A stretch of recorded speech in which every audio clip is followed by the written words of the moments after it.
با تو هستم ای وطن،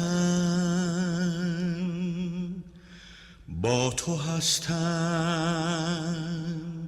ای وطن، ای خورشید جاوید من.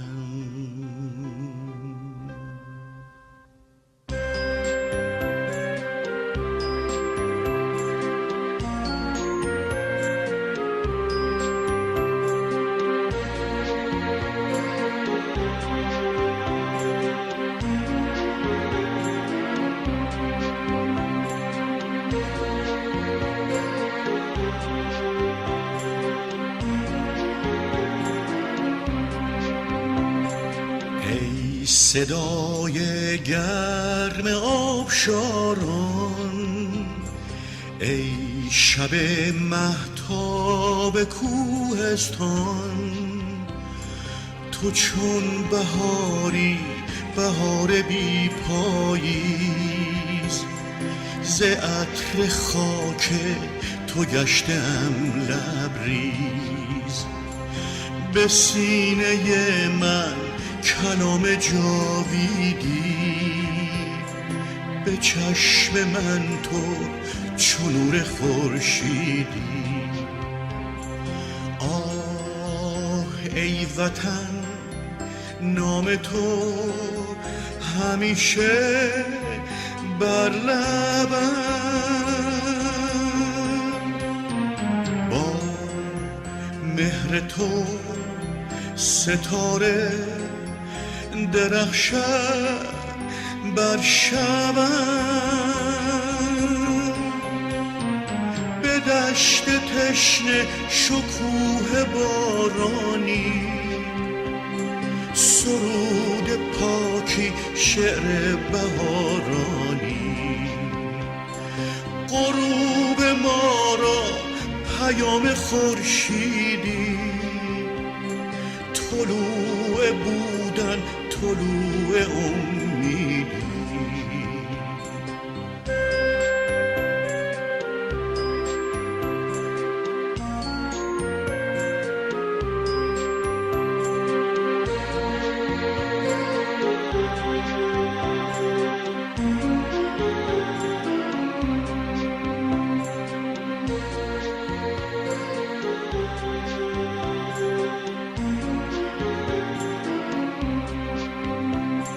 تو سرود فصل سبز ما، بر لبم جاری چنان دریا.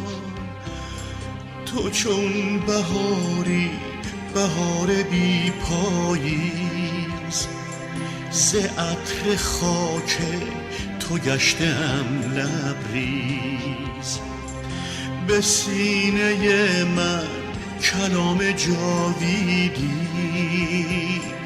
به چشم من تو چو نور خورشیدی. آه ای وطن، عطر تو همیشه بر لبم،